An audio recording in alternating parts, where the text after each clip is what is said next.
Dia 31 de outubro deste ano, nós comemoramos 508 anos da Reforma Protestante. Já passou, mas eu queria refletir aí alguns minutos com vocês sobre esse dado da realidade, esse marco da nossa história como protestantes, mundo afora, esse ato realizado pelo Espírito Santo através de homens pecadores. E muitos ainda hoje se perguntam o que foi a Reforma Protestante. A Reforma Protestante foi um amplo movimento espiritual, teológico e também social que teve o seu marco histórico no século XVI. Apesar de que muito antes Deus já vinha trabalhando na vida de alguns homens para que retornassem ao ensino puro das Sagradas Escrituras.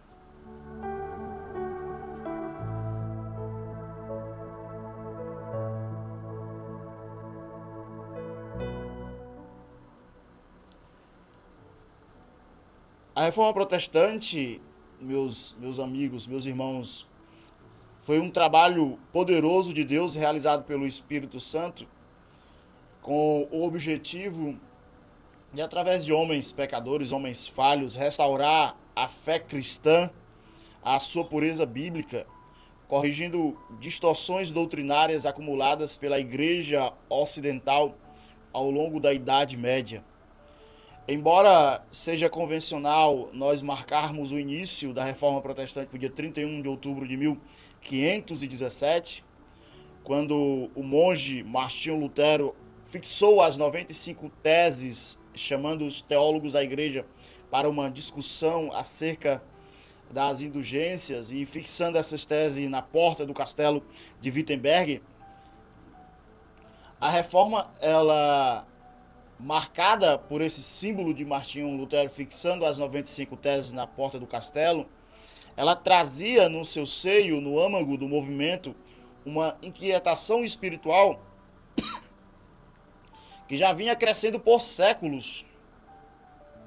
E a Reforma Protestante, ela desenvolveu alguns dos princípios básicos que nós ainda temos até os dias de hoje. Foi um retorno às Sagradas Escrituras e ecoou depois, muito forte, depois da Reforma Protestante, somente as Escrituras. E aí solidificou-se que a Bíblia é a única regra infalível de fé e prática nas questões doutrinárias no que concerne à Igreja de Cristo Jesus. Ela é a autoridade máxima. Não é a palavra dos homens, não é a palavra da tradição, não é a palavra do clero, do seu pastor, do seu sacerdote. Por mais eloquente e exaltado que ele seja na pregação, por mais que ele esbraveje, por mais que ele seja um orador eficaz, um pregador eficaz, no final das contas, somente as Escrituras é a autoridade final. Somente as Escrituras é a base final para decidir o que nós, como Igreja de Cristo, vamos seguir ou não. Solidificou-se também somente a fé, que a nossa justificação, a nossa salvação, a nossa redenção é somente pela fé em Jesus Cristo.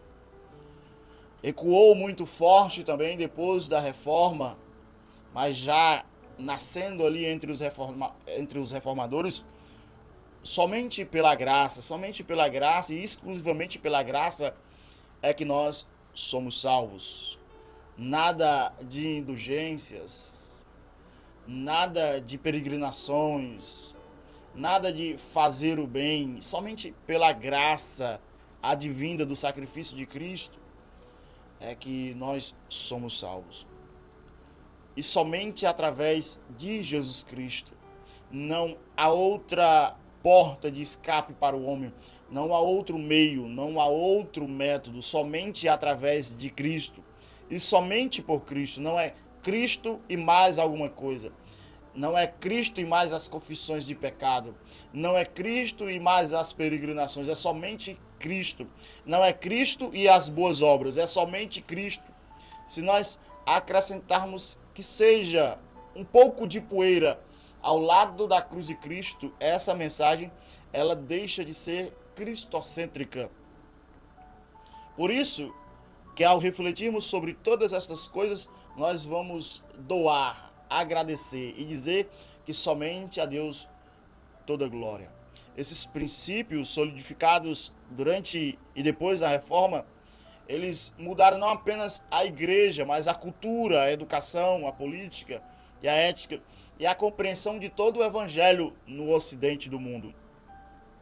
Muitos países foram atingidos por esse movimento de reformas, porque foram várias reformas, apesar de nós reconhecermos que a reforma alemã foi a principal e nós reconhecemos que ela é praticamente a mãe das reformas. Em poucas décadas, a reforma alcançou várias regiões europeias e cada uma com seu desenvolvimento e característica própria. Alcançou a Suíça através de Zwinglio em Zurique e depois Calvino em Genebra. Alcançou a França através do crescimento dos huguenotes, apesar da forte perseguição na França. A reforma alcançou a Inglaterra sobre o reinado de Henrique VIII e o fortalecimento do trabalho dos pastores chamados puritanos. A reforma alcançou a Suécia, a Finlândia, alcançou a Dinamarca, a Noruega, alcançou os chamados Países Baixos, onde teve um forte centro calvinista na Holanda, alcançou a Boêmia, a Hungria e tantos outros países que foi se alastrando a reforma protestante e cada um desses movimentos com suas características, mas todos tendo no centro essa vontade do retorno da igreja a uma doutrina saudável de acordo com as Sagradas Escrituras.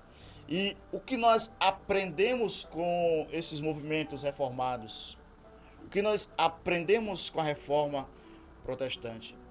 E há lições interessantes que nós podemos aprender. E nós, ao olharmos para a história da igreja, são 2000 anos de história. Nós aprendemos que a história ela é pedagoga, ela é professora, tanto para o bem como para o mal, depende das lições que nós extraímos ou deixamos de extrair da história, ou se nós esquecemos da história da igreja, principalmente nos nossos dias. A história da igreja, ela nos ensina, nos adverte, nos chama à sobriedade espiritual. E ao olhar as Sagradas Escrituras, a Bíblia Sagrada, nós somos constantemente lembrados de como a história ela é professora. Paulo, escrevendo na primeira carta dele aos Coríntios, capítulo 10, versículo 11, ele diz: essas coisas foram escritas para nosso aviso. E Paulo está lembrando das coisas escritas no Antigo Testamento. Nós temos o Antigo, o Novo Testamento e todo o know-how da história da igreja para o nosso aprendizado. Há um livro importantíssimo dentro do Antigo Testamento, que é o livro dos Juízes. E o livro dos Juízes nos mostra a repetição de ciclos, porque o povo de Deus, em pouco tempo, já não conhecia o Senhor. Depois da morte de Josué, o povo esqueceu do Senhor. O povo já não conhecia o seu Redentor, aquele que os tinha extraído com um braço forte do Egito.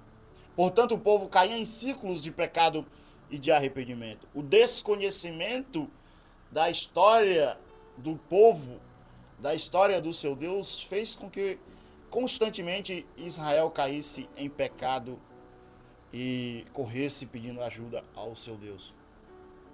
As cartas que nós herdamos às igrejas do Apocalipse, elas nos alertam para que nós não caiamos nos mesmos erros de geração anteriores. Porém, nós, à semelhança de muitas dessas igrejas que já não existem mais, nós esquecemos das advertências.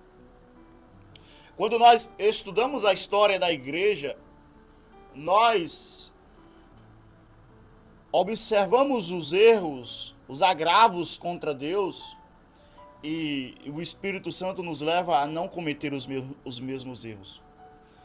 erros que destruíram a saúde espiritual do povo de Deus, principalmente em se falando da reforma protestante, o povo de Deus aqui no Ocidente. E nós aprendemos a não cair nestes mesmos erros. Mas, quando nós esquecemos, nós incorremos nos mesmos erros. Nós caminhamos a passos largos para repetir os mesmos erros que os reformadores encontraram no seu tempo e que foram motivos de pregações contra esses erros. A história, ela pode ser professora ou pedagoga para o bem quando nos leva a discernir erros antigos, quando nos leva a iluminar o caminho da verdade, quando essa história nos leva a fortalecer a fé e quando nos leva a preservar o Evangelho. Agora, preste atenção. A história também pode ser pedagoga para o mal quando nós repetimos cegamente os erros já cometidos. Quando nós permitimos que tradições humanas substituam a palavra de Deus. Não sei se essa é a sua experiência, não sei se você já conviveu com isso, quando a tradição substitui a palavra ou quando não substitui a palavra, tem o mesmo peso da palavra, está em pé de igualdade da palavra. A história, ela é pedagoga para o mal quando nós deixamos que o poder e o dinheiro corrompam a missão da igreja. Quando nós ignoramos o que Deus já fez e o que ele já corrigiu.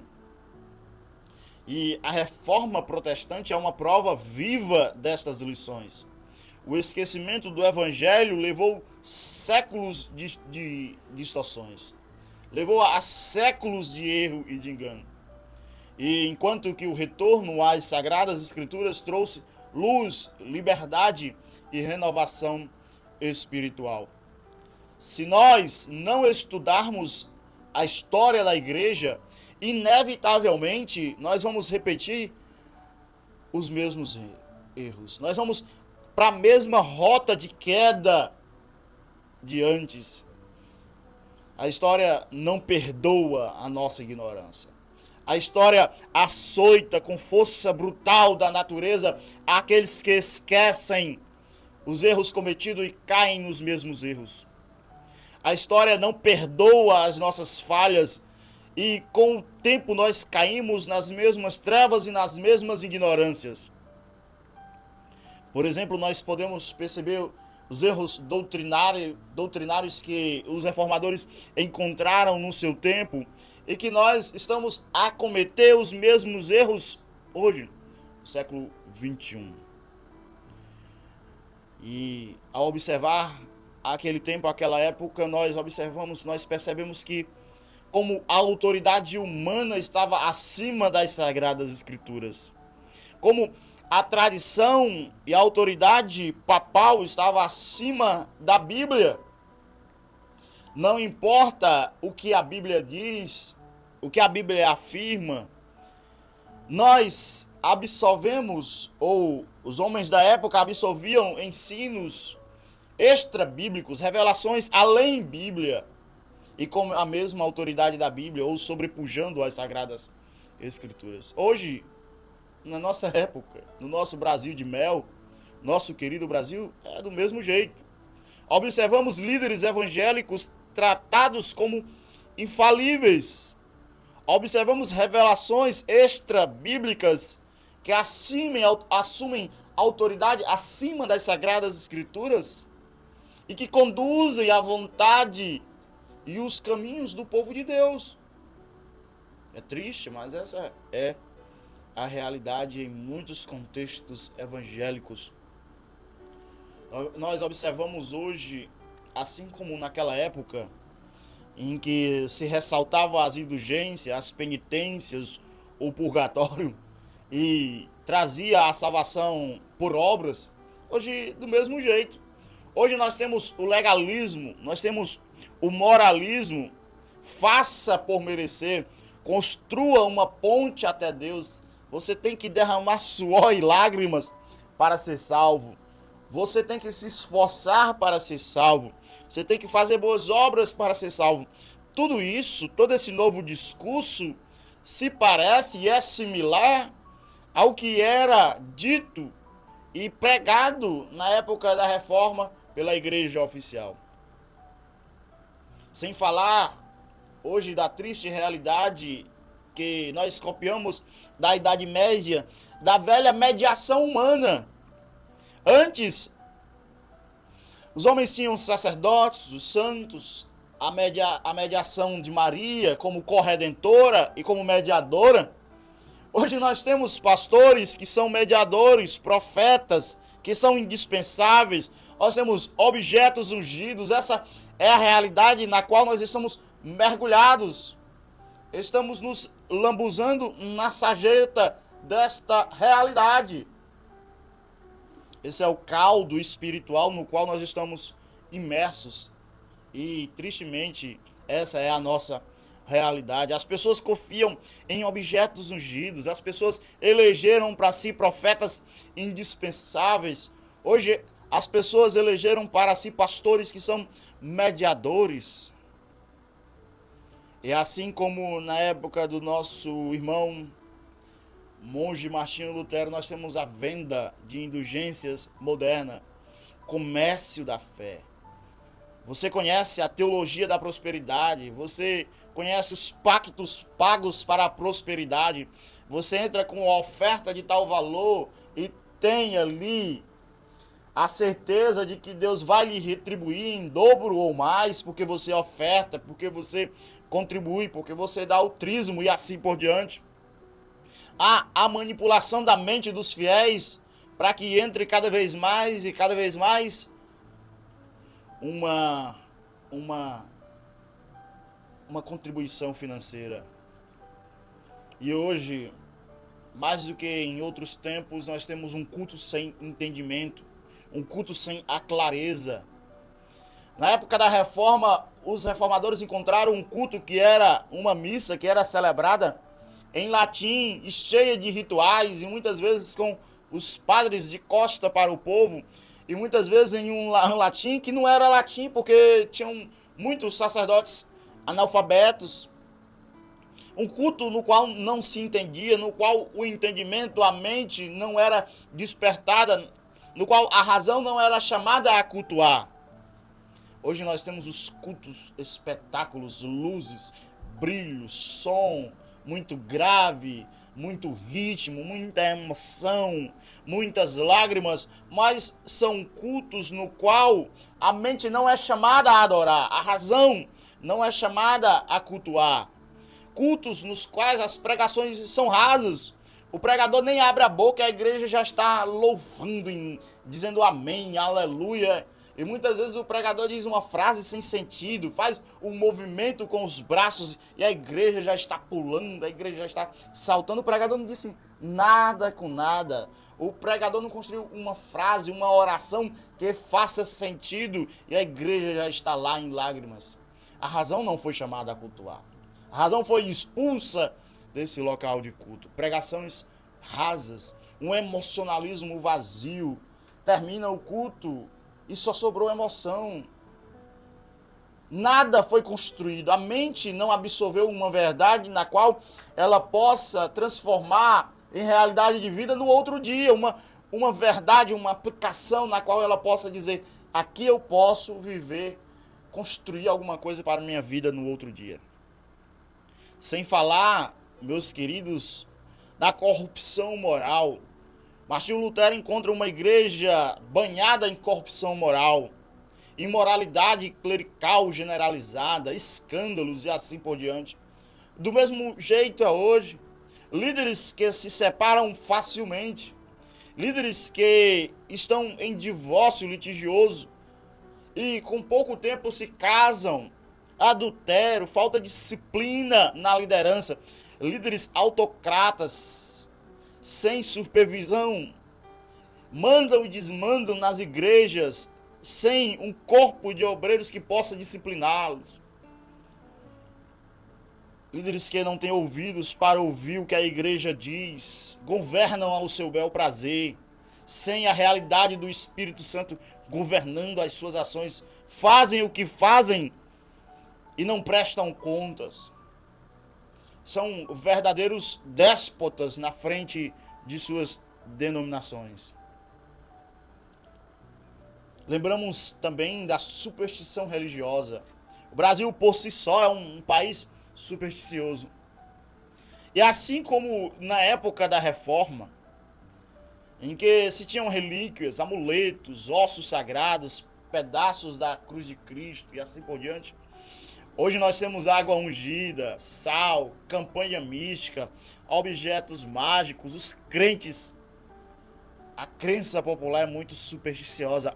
Há uma mistura de todas as crenças e há um misticismo religioso, uma superstição religiosa do tamanho do trem. Os crentes acreditam que a palavra tem poder, que a palavra é mágica, que a palavra pode mudar as circunstâncias. É terrível isso, é terrível. E assim como na época da Reforma nós temos um evangelho obscurecido. Lutero, Melâncto, Zwinglio vão enfrentar um evangelho obscurecido, um Cristo sufocado por todo um sistema de sacrifício sacramental e assim por diante. Hoje o evangelho está entulhado de porcarias. Hoje a mensagem que predomina no Brasil, em muitos púlpitos, no YouTube, na internet, assim por diante, em muitos eventos, é a mensagem de autoajuda, é a mensagem de vitória pessoal, é um evangelho sem cruz, um evangelho sem sacrifício. Não há um chamado à santidade bíblica e assim por diante. E como na época nós temos hoje uma igreja que ela está alinhada com a política do momento, com o político da ocasião, com o político da preferência. Pastores cada vez mais politizados, não há problema nisso. O problema é quando o púlpito vira palanque. As igrejas, na época, a igreja, principalmente a igreja católica apostólica romana, ela dominava reinos e governos. Hoje nós temos verdadeiros impérios religiosos e líderes políticos manipulando massas, milhares e milhões no Brasil. E as igrejas votam no líder da preferência do pastor que as lidera. E o púlpito vira um palanque político. Mas tudo isso é ornamentado, a coroa de tudo isso, eu acredito que seja a ignorância bíblica. Nós só chegamos ao que chegamos na religiosidade popular do Brasil, e falando praticamente do protestantismo, porque há uma profunda ignorância bíblica. Nós temos um povo que tem acesso às Sagradas Escrituras. Hoje, o aplicativo pode ser baixado e instalado no celular, pode ser baixado no tablet, no computador. Temos Bíblia das crianças, Bíblia do adulto, Bíblia da mulher, Bíblia da mulher vitoriosa, Bíblia do homem vitorioso, Bíblia do obreiro, Bíblia de estudo, Bíblia para dar e vender, Bíblia para todos os tipos de gosto. Mas nós temos essa profunda ignorância bíblica. O povo tem a Bíblia nas mãos, mas não tem leitura, e quando tem leitura não tem uma má interpretação, uma má formação da interpretação bíblica, uma interpretação fraca, uma doutrina superficial. Acredito que a ignorância bíblica seja a coroa dessa nova criação suja desse cristianismo que graça no Brasil. A Igreja de Cristo, ela tem sido atacada por dentro e por fora. Mas eu acredito que no Brasil, principalmente, o ataque vem de dentro. Somos atacados por esses males. Mas Deus ainda tem mantido a igreja firme. Deus tem mantido a sua igreja ainda em pé, apesar dos pesares. E Deus tem despertado aos poucos a sua igreja no Brasil. Todos esses erros, todos esses males, 508 anos após a Reforma Protestante, nem meio milênio ou meio milênio e um pouco se passou desde a reforma e nós já estamos correndo na mesma trilha da igreja medieval. Isso